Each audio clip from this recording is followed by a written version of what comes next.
সবাইকে স্বাগত তিশার ভেজ কিচেনে। তিশার ভেজ কিচেন মানেই কিন্তু সম্পূর্ণ নিরামিষ। কি দারুণ একটা রেসিপি নিয়ে আমি চলে এসেছি। শীতের দিন ফুলকপি না খেলে হয়। আজকে আমি তোমাদের দেখাবো একদম অন্য ধরনের ধনিয়া ফুলকপি।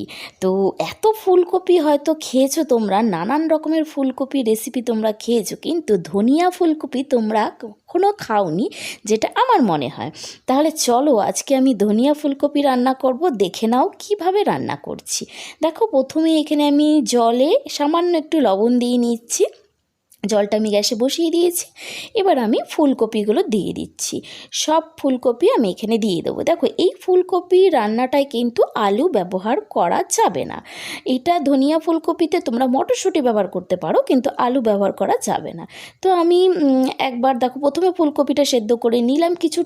কিছুটা ফুলকপি সেদ্ধ করে নেওয়ার পর কিন্তু এখানে আমি দিয়ে দেবো মটরশুঁটিগুলো।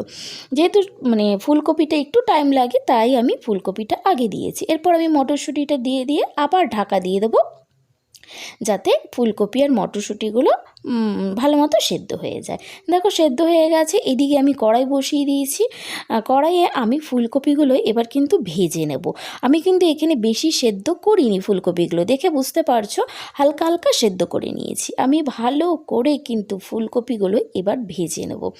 ফুলকপি রান্নায় একটু তেল বেশি লাগে, তো সেই কারণে কিন্তু ননস্টিকের কড়াইতে রান্না করাটা আমার মনে হয় বেশ ভালো হয়। তো ফুলকপিগুলো আমি লাল লাল করে কিন্তু ভেজে নেব। দেখো, আমি এখানে ফুলকপিগুলো কিন্তু লাল লাল করে ভেজে নিয়েছি। ফুলকপি না ভাজলে কিন্তু ফুলকপির গন্ধটা কিন্তু ভালো আসে না, তাই ফুলকপিটা ভাজতে হবে ভালো করে। এবার দেখো, আমি একটা মিক্সির জারের মধ্যে এখানে ধনেপাতা আর কাঁচা লঙ্কা, অবশ্যই কিন্তু কাঁচা লঙ্কাই দিতে হবে, এবং ধনেপাতা আমি একসাথে ভালো করে কিন্তু বেটে নেব। দেখো, এখানে আমি ধনেপাতা আর কাঁচা লঙ্কাটা ভালো করে বেটে নিয়েছি। সামান্য একটু জল দিয়ে নেবে, তাহলে কিন্তু ভালো হবে বাটাটা। এরপর আমি কড়াইয়ের মধ্যে সামান্য একটু কালো জিরে ফোড়ন দিয়ে দিলাম। এখানে কিন্তু আমি ওই কড়াইয়ের মধ্যেই সামান্য আরেকটু তেল দিয়ে নিলাম, ফুলকপি ভেজেছিলাম সেই কড়াইতে কিন্তু আমি আরেকটু তেল দিয়ে নিলাম। দিয়ে আমি এখানে কালো জিরে ফোড়ন দিয়ে নিয়েছি। আমি কিন্তু এখানে সর্ষের তেল ব্যবহার করছি। এরপর আমি এখানে দেখো দিয়ে দিচ্ছি টমেটো আর আদার পেস্ট। এই টমেটো আর আদার পেস্টটা আমি আগে করে রেখেছিলাম। আমি সবসময় টমেটো আর আদাটাকে পেস্ট করেই রান্নায় ব্যবহার করি, সেটা তোমরা জেনে গেছো এতদিনে। কারণ টমেটো আর আদাটা দিলে পরে গ্রেভিটা হয়, যেহেতু নিরামিষ রান্না এগুলো, তো গ্রেভি হওয়ার জন্য কিন্তু অবশ্যই টমেটো আর আদা পেস্ট করে দিতে হবে। দেখো, টমেটো আর আদাটাকে আমি ভালো করে এখানে কষিয়ে নিয়েছি। এবার আমি দিয়ে দেবো এইখানে লবণ। তো লবণ পরিমাণ মতো দেবে। আর এইখানে দেবো আমি সামান্য হলুদ। দেখো, আমি 1 চামচ হলুদ দিইনি, এখানে কিন্তু আমি সামান্য হলুদ দিয়েছি। এরপর এখানে আমি মশলা দিয়ে দেবো ধনের গুঁড়ো। এখানে দেখো সামান্য ধনের গুঁড়ো দিয়েছি, অল্প কিন্তু। আর সামান্য এখানে জিরের গুঁড়ো, এখানে কিন্তু 1/2 চামচেরও কম আমি ধনের গুঁড়ো এবং জিরের গুঁড়ো দিলাম। এরপর আমি এখানে দিয়ে দেবো সামান্য একটু জল দিয়ে আমি কিন্তু ভালো করে মশলাটা কষাবো।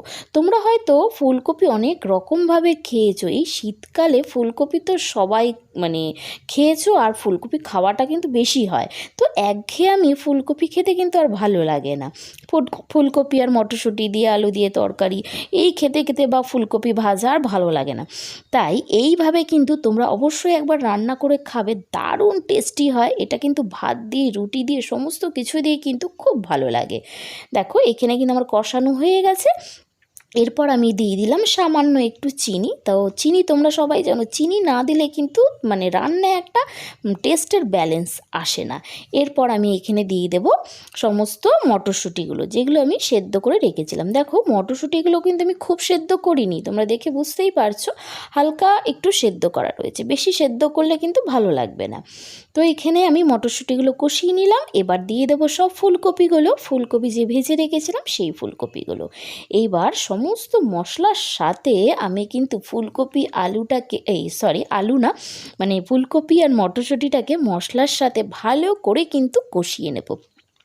তো এই রান্নাটা তোমরা যারা দেখছো তারা কিন্তু অবশ্যই কিন্তু একবার করে খাবে। এই শীতের দিনের ফুলকপি কিন্তু আলাদা টেস্ট।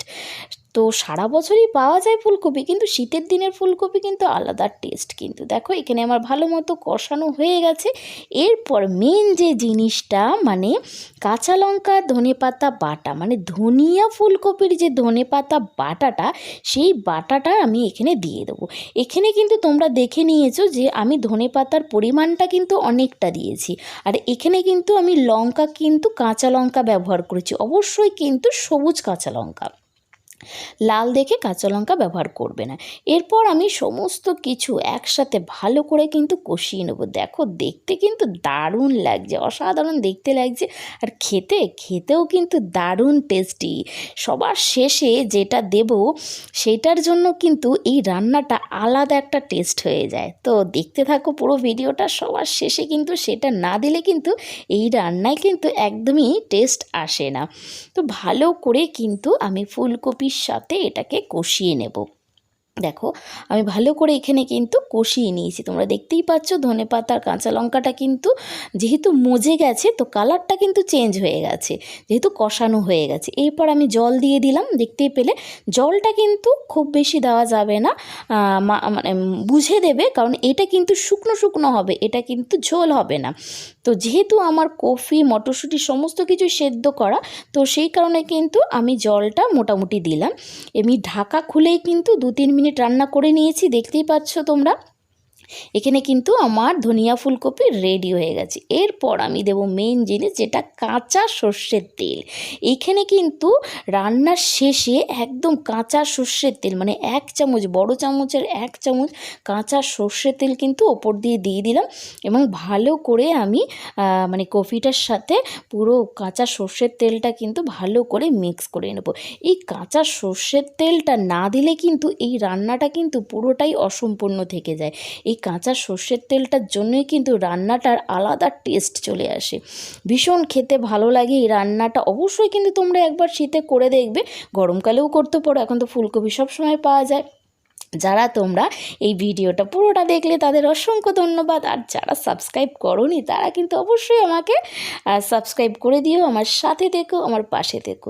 তো তোমরা কিন্তু অনেকেই জানো আমার আরেকটা চ্যানেল আছে ভয়েস অফ তৃষা, সেটা হলো ব্লগের চ্যানেল, সেটাতেও কিন্তু তোমরা সাবস্ক্রাইব করে দিয়ে আমার সাথে থেকো, আমার পাশে থেকো। তোমরা যদি আমার সাথে না থাকো, পাশে না থাকো, তাহলে কিন্তু আমার এগোনোটা অসম্পূর্ণ থেকে যাবে। তাই আমার নতুন চ্যানেল তিশাস ভেজ কিচেনে, তোমরা সবাই জানো তিশাস ভেজ কিচেন কিন্তু সম্পূর্ণ নিরামিষ। এটাকে আমি কোনো আমিষ কিছু রান্না করি না, সম্পূর্ণ নিরামিষ। আজকের জন্য এটুকুই, টাটা।